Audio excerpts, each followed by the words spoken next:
दोस्तों, मैं राशि जहीर हूं और आप देख रहे हैं ऑनलाइन न्यूज़ इंडिया। चुनाव आ गए हैं, सर पर हैं और अब दलित, कमज़ोर, मजलूम, बेरोज़गार, किसान, इन कमज़ोरों की बात हर एक पार्टी के नेता करने लगे हैं। लेकिन सत्ताधारी नेता जो 5 साल काम करते रहे और अब जो कर रहे हैं वो अलग है।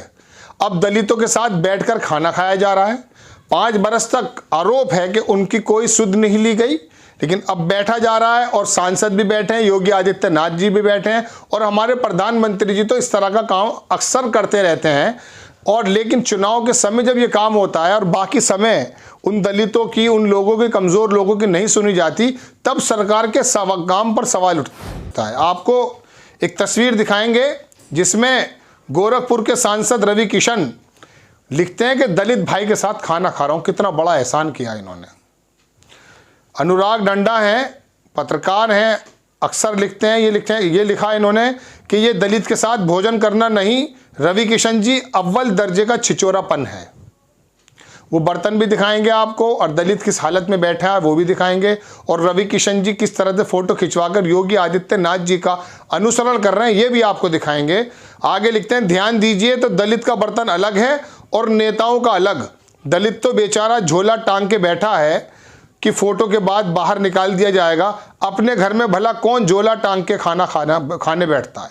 और ये अब आप फोटो देखिए, आपकी स्क्रीन पर इसे जूम कीजिए कि जिसको दलित बताया जा रहा है उनके कंधे पर झोला है। अपने घर पर बात हकीकत है, अगर पानी भी पिएगा कोई इंसान तो अपने जो शरीर के ऊपर बोझा है उसको पहले रखेगा, इत्मीनान से बैठेगा, पानी भी तब पिएगा। यहाँ खाना भी खाया जा रहा है तो झोला टांग करके, वो लिखा है इन्होंने कि झोला टांग करके बाहर कर दिए जाएंगे, जैसा कि चुनाव के बाद कर दिए जाते हैं। और इनकी प्लेट देखिए, डिस्पोजल है और इनका गिलास स्टील का है और खाने साथ में जग रखा हुआ है। लेकिन हमारे रवि किशन जी जो गोरखपुर से सांसद हैं, जिन्होंने कहा था कि यहाँ पर इस वाले शमशान घाट में कोई जलेगा तो मोक्ष को प्राप्त हो जाएगा, आपको याद होगा कोरोना के दौरान, इनके बर्तन पे गौर कीजिए और डिस्पोजल गिलास लेकर ये बैठे हैं। और बाकी नेता भी इसी तरह से डिस्पोजल लेके बैठे हैं, इनके पास कोई स्टील का घर का गिलास नहीं है, तो इसी से पोल खुल जाती है। अब लिखते हैं लोग आगे क्या क्या, वो हम आपको बताते हैं। अब एक चीज़ और दिखाते हैं आपको कि योगी जी, लिखा तो यही है कि नौटंकी फोटो लीक हो गई। अब देखें आप, एक स्क्रीन है कि चुनाव में, यानी कि योगी जी बैठे हैं डिस्टेंस के साथ, किसी दलित के पास बैठे हैं, जैसा कि बताया जा रहा, दलित के परिवार के साथ भोजन कर रहे हैं सीएम।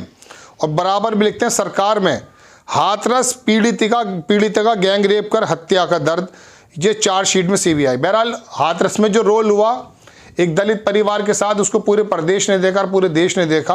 अब खाना खाया जा रहा है ऐसे ही। अब ये देख सकते हैं सीन, ये दलित बैठे हैं हमारे योगी आदित्यनाथ जी, और बहुत एहसान हो रहा है पूरी की पूरी दलित कौम पर कि हमने आपके साथ बैठकर खाना खाया है। अब देखिए, ये प्रधानमंत्री जी का भी मैं सीन दिखा देता हूँ, एक जगह पैर धुला रहे हैं, ये उस ज़माने की बात है। अब देखिए, सूर्य प्रताप सिंह IAS हैं, इन्होंने क्या लिखा है वो देखें। फिर एक अखबार की खबर आपको और बताऊंगा कि किस तरह से सफाई कर्मी खड़े होकर अपनी व्यथा बता रहे हैं। सूर्य प्रताप सिंह लिखते हैं कि हाथरस में दलित की बेटी का शव तक पेट्रोल डालकर परिवार की मर्जी के खिलाफ जलवाने वालों को आज दलितों के साथ भोजन करने का ढोंग करना पड़ रहा है। हाथरस के अंदर फैमिली की मर्जी के खिलाफ पेट्रोल डलवाकर, वाकई वो बड़ा विभत्स सीन था, पूरी दुनिया ने उसको देखा।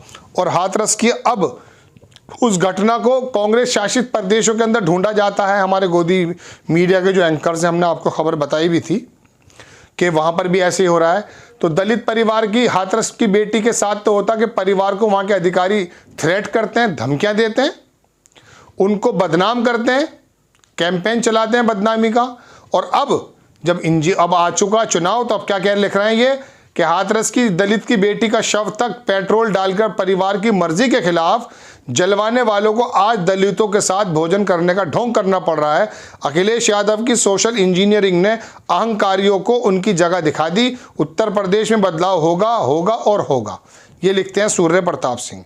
अब मैं आपको दिखाता हूँ, ये तो चुनाव के दौरान जब खाना खाने पहुंच गए मुख्यमंत्री योगी आदित्यनाथ जी, और हमारे प्रधानमंत्री जी तो पहले चले गए थे, उनके बर्तनों में भी देख सकते हैं आप, रवि किशन बर्तनों भी अलग है और लिखकर डाल रहे हैं कि दलित के घर पे खाना खाया है मैंने और मेरा बहुत बड़ा एहसान है, ऐसा महसूस होता है। अब खबर देखिए, आपको खबर दिखाते हैं। 13 जनवरी वाराणसी की खबर है, घाटों की सफाई नहीं, सफाई कर्मियों का धरना। और ये तस्वीर देखिए आप, सफाई कर्मी तमाम लिखें कि 2 महीने से वेतन ना मिलने के कारण 80 घाट पर बुधवार को धरना देते सफाई कर्मी। आप इनके घर जाकर खाना मत खाइए, लेकिन इनका वेतन दे दीजिए। घाटों की सफाई कर्मियों का भी वेतन नहीं मिल पा रहा है, यह है असल हकीकत। और दूसरा बनावटी क्या चीज़ है कि मुख्यमंत्री को पता चल गया कि मुझे अकेले अगला वोट से जो है सत्ता नहीं मिल पाएगी, तो दलितों के घर चले गए। अब दलित की क्या बेचारे की जो है हिम्मत है कि वो कह दे नहीं साहब मेरे यहाँ खाना नहीं खाना, वो तो प्री प्लान्ड है। लेकिन रवि किशन जैसे बैठे पोल खुल जाती है, उनके बर्तनों में खाना भी नहीं खाया जा रहा, डिस्पोजल लेके अपने अलग बैठे हैं, और दलित पता नहीं किसके घर में बैठा और झोला टांग करके बैठा, या आपने सीन में देखा तो पोल खुल जाती है। अब सफाई कर्मियों की बात सुन लीजिए, नाराजगी, 2 माह से नहीं मिला वेतन, तय मानकों के विपरीत काम पर कर रही कंपनी, अधिकारियों ने जांच रिपोर्ट में पाई कमी।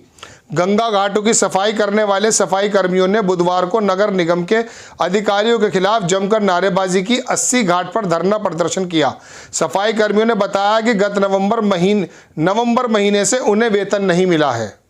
प्रदर्शनकारियों ने आरोप लगाया कि नगर निगम की कार्यदायी संस्था विशाल प्रोटेक्शन फोर्स उनके साथ अन्याय कर रही है, समय से पैसा ना मिलने पर उनकी हालत ठीक नहीं है। यह है तस्वीर का दूसरा रुख।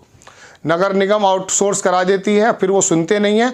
अगर आपको दलितों की और सफाई कर्मियों की, वाल्मीकियों की या शोषित वंचित लोगों की इतनी परवाह है कि उनके घर जाके खाना खा के उनका कॉन्फिडेंस आप दिखाना चाहते हैं कि हम सब बराबर हैं, तो 5 साल में उनकी थोड़ी सी था ले लेते। और अभी जनवरी की बात मैंने आपको बताई, 13 जनवरी यानी कि 3 दिन पुरानी बात, उन घाटों की सफाई करने वाले सफाई कर्मियों को वेतन नहीं मिल पा रहा है। मुख्यमंत्री योगी आदित्यनाथ जी और प्रधानमंत्री जो सफाई कर्मियों के पैर धो रहे थे, आप सुनिए आप ही के संसदीय क्षेत्र में कि ये खबर है जो मैंने आपके स्क्रीन पर लगाकर दिखाई।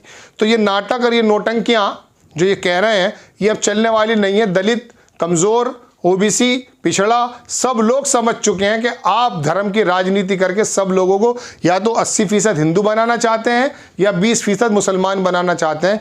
इस वाली जाति से, इस वाली बातों से निकल चुके हैं लोग। अब वो जो एक लड़ाई चल रही है ना, कमंडल बनाम जो कहा था कमंडल, और दूसरी चीज़ बताते हैं कि आरक्षण जो निकला था वो, तो उसकी लड़ाई चल गई है। अगलों की और पिछलों की लड़ाई में ये चुनाव तब्दील हो गया है अब। तो कमल या कमंडल क्या होगा, ये तो बात की बात है। मंडल या कमंडल, सॉरी मंडल, जो मंडल की जो सिफारिशात लागू की गई थी वीपी सिंह के समय आरक्षण के संबंध में, उसकी जातिवाद लड़ाई है, या आप जो जातियों के अंदर हिंदुत्व भर के हिंदू बना करके वोट हासिल करना चाहते हैं, इसकी लड़ाई है। और पोल खुल जाती है कि आपकी यहाँ पर भी पोल खुल गई कि आप दलित के घर खाना खाते हैं, और फिर ट्विटर पर डालते हैं, सोशल मीडिया पर डालते हैं कि दलित के घर खाना खाया, हमारा देखिए कितना बड़प्पन है। लेकिन इन चालों में शायद अब कोई आएगा नहीं। आपको खबर कैसी लगी अपनी राय कमेंट्स बॉक्स में ज़रूर दीजिए। चैनल को सब्सक्राइब कीजिए, शेयर कीजिए। नेक्स्ट टाइम किसी खबर के साथ आता हूं। जय हिंद। चैनल को सब्सक्राइब करें और घंटी जरूर दबाएं।